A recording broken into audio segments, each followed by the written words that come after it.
Здравствуйте, всем приветик! Перед вами растение, комнатное растение, которое называется столетник или же называют алоэ.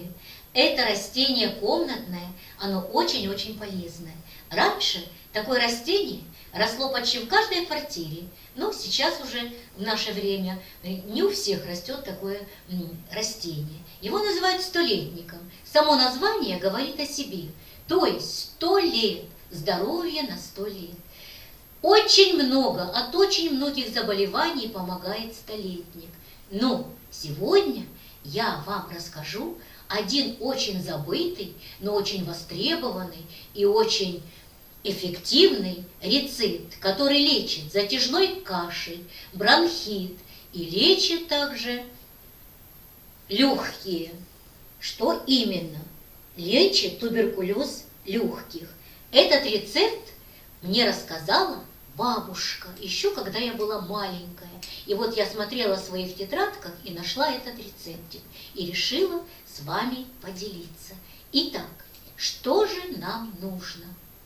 Прежде всего, конечно, нам понадобится один листик столетника.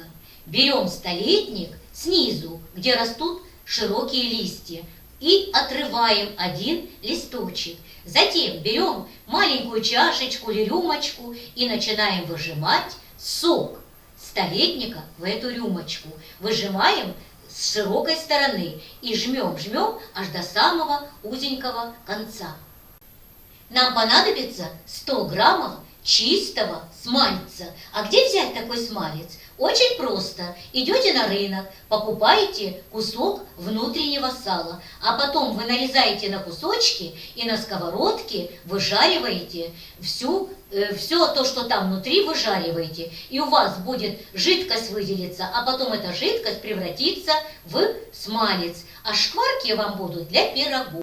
Вам понадобится хорошее сливочное масло, не соленое, 100 граммов.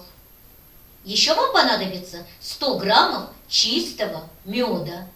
А еще 50 граммов какао. Но какао это для вкуса, можно его не ложить. Ну и теперь, конечно же, нам понадобится листочек алоэ, из которого мы выдавили сок. Сока нам нужно 15 граммов. Все ингредиенты мы все перемешиваем до однородной массы. Употребляем такое лекарство 2 раза в день. На 1 стакан горячего молока 1 столовая ложка вот такого состава. Этот рецепт очень эффективный. Попробуйте, вы не пожалеете. У кого сильный кашель, вы будете откашливаться. Вот. И туберкулез легких, ну вот старые люди так говорят. Так что, дорогие мои, попробуйте, не пожалеете. Вот. И еще я последний раз вам скажу точно, сколько чего надо. Смалец свиной или гусиный 100 граммов, масло сливочное несоленое 100 граммов, мед чистый пчелиный 100 грамм, сок листьев алоэ 15 грамм и какао 50 грамм. Итак, будьте все здоровы, завяжите узелок на память.